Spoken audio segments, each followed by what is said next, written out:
How many companies have you interacted with today?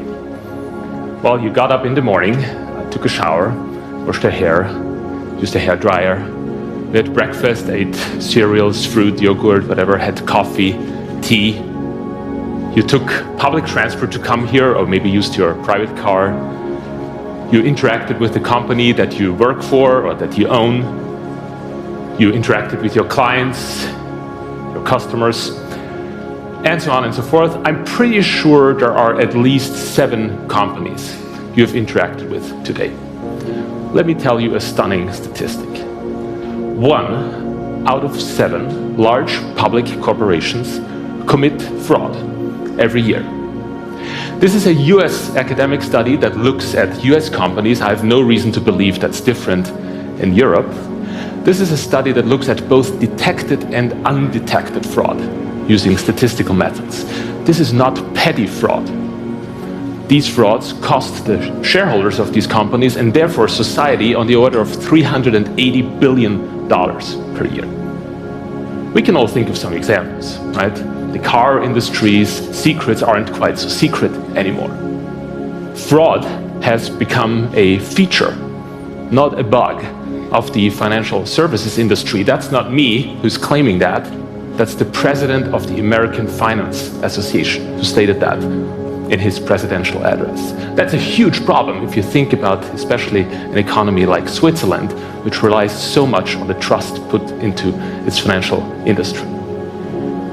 On the other hand, there are 6 out of 7 companies who actually remain honest, despite all temptations to start engaging in fraud. There are whistleblowers like Michael Woodford, who blew the whistle on Olympus. These whistleblowers risk their careers, their friendships, to bring out the truth about their companies. There are journalists like Anna Politkovskaya, who risk even their lives to report human rights violations. She got killed. Every year, around 100 journalists get killed because of their conviction to bring out the truth. So in my talk today, I want to share with you some insights I've obtained and learned in the last 10 years of conducting research on this. I'm a researcher, a scientist working with economists, financial economists, ethicists, neuroscientists, lawyers, and others, trying to understand what makes humans tick and how can we address this issue of fraud in corporations and therefore contribute to the improvement of the world. I want to start by sharing with you 2 very distinct visions of how people behave. First, meet Adam Smith, founding father of modern economics. His basic idea was that if everybody behaves in their own self-interest, that's good for everybody in the end. Self-interest isn't a narrowly defined concept just for your immediate utility. It has a longer run implication. Let's think about that. Think about this dog here. That might be us. Right? There's this temptation. I apologize to all vegetarians, but dogs do like the bratwurst.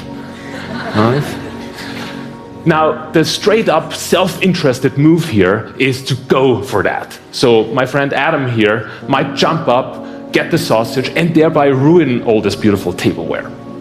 But that's not what Adam Smith meant. He didn't mean disregard all consequences. To the contrary, he would have thought, well, there may be negative consequences. For example, the owner might be angry with the dog, and the dog, anticipating that, might not behave in this way.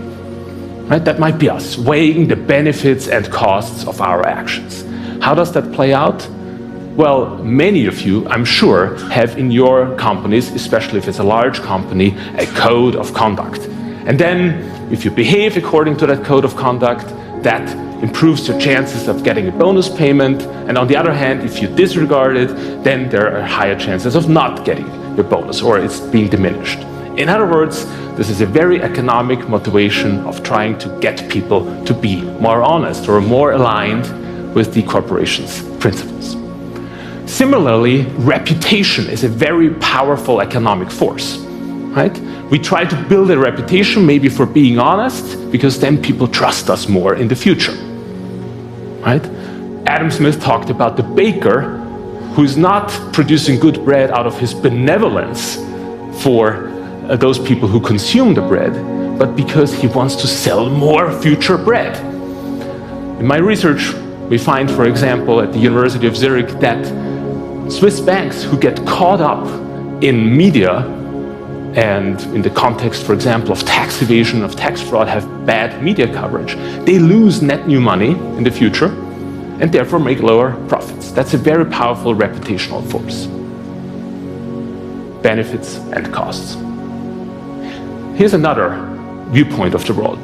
Meet Immanuel Kant, 18th century German philosopher superstar.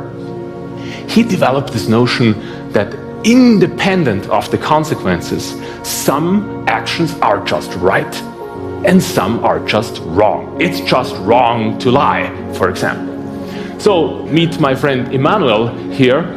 He knows the sausage is very tasty, but he's gonna turn away because he's a good dog. He knows it's wrong to jump up and risk ruining all this beautiful tableware. If you believe that people are motivated like that, then all this stuff about incentives, all this stuff about code of conduct and bonus systems and so on doesn't make a whole lot of sense. Right? People are motivated by different values, perhaps. So what are people actually motivated by? These two gentlemen here have perfect hairdo, but they give us very different views of the world. What do we do with this? Well, I'm an economist, and we conduct so-called experiments to address this issue. We strip away facts which are confusing in reality. Reality is so rich, there's so much going on. It's almost impossible to know what drives people's behavior, really. So let's do a little experiment together. Imagine the following situation. You're in a room, alone, not like here. There's a 5-franc coin, like the one I'm holding up right now, in front of you. Here are your instructions. Toss the coin 4 times, and then on a computer terminal in front of you, enter the number of times tails came up. This is the situation. Here's the rub. For every time you announce that you had a tails throw, you get paid 5 francs. So if you say I had 2 tails throws, you get paid 10 francs. If you say you had 0, you get paid 0 francs. If you say I had 4 tails throws, then you get paid 20 francs. It's anonymous, nobody's watching what you're doing, and you get paid that money anonymously. I got 2 questions for you. You know what's coming now, right?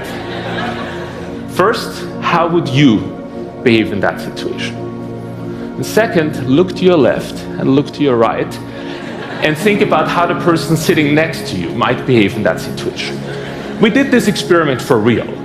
We did it at the Manifesta art exhibition that took place here in Zurich recently, not with students in the lab at the university, but with the real population, like you guys.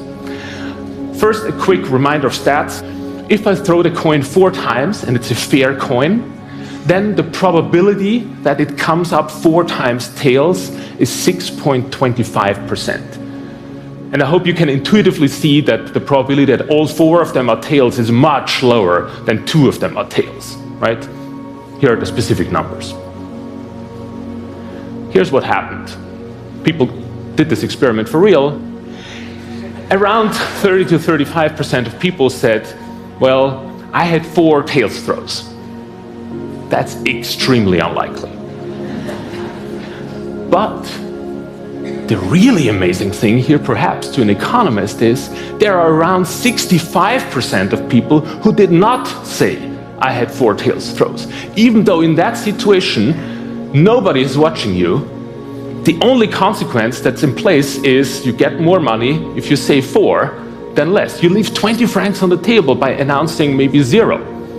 I don't know whether the other people all were honest or whether they also said a little bit higher or lower than what they did, because it's anonymous. We only observe the distribution.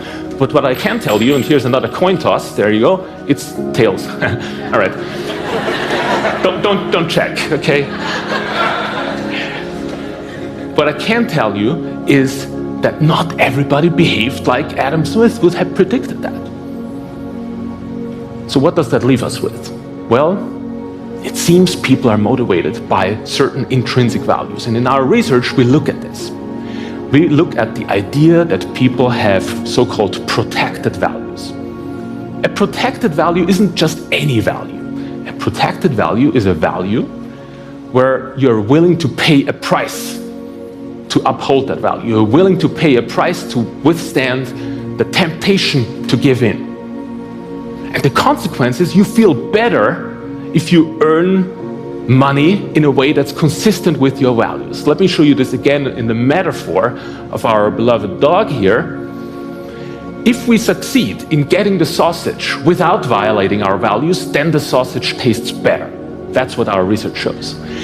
If, on the other hand, we do so, if we get the sausage, and in doing so we actually violate values, we value the sausage less.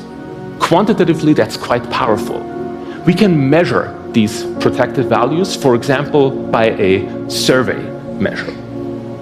Simple 9-item survey that's quite predictive in these experiments. If you think about the average of the population and then there's a distribution around that, people are different. We all are different. People who have a set of protected values that's one standard deviation above the average, they discount money they receive by lying by about 25%. That means $1 received when lying is worth to them only 75 cents. Without any incentives you put in place for them to behave honestly, it's their intrinsic motivation. By the way, I'm not a moral authority. I'm not saying I have all these beautiful values, right? But I'm interested in how people behave and how we can leverage that richness in human nature to actually improve the workings of our organizations. So there are two very, very different visions here. On the one hand, you can appeal to benefits and costs and try to get people to behave according to them. On the other hand, you can select people who have the values and the desirable characteristics, of course, competencies that go in line with your organization. I do not yet know where these protected values really come from. Is it nurture or is it nature? What I can tell you is that the distribution looks pretty similar for men and women. It looks pretty similar for those who had studied economics or those who had studied psychology. It looks even pretty similar around different age categories among adults, but I don't know yet how this develops over a lifetime. That will be the subject of future research. The idea I want to leave you with is it's all right to appeal to incentives. I'm an economist. I certainly believe in the fact that incentives work. But do think about selecting the right people rather than having people and then putting incentives in place. Selecting the right people with the right values may go a long way to saving a lot of trouble and a lot of money in your organizations. In other words, it will pay off to put people first. Thank you.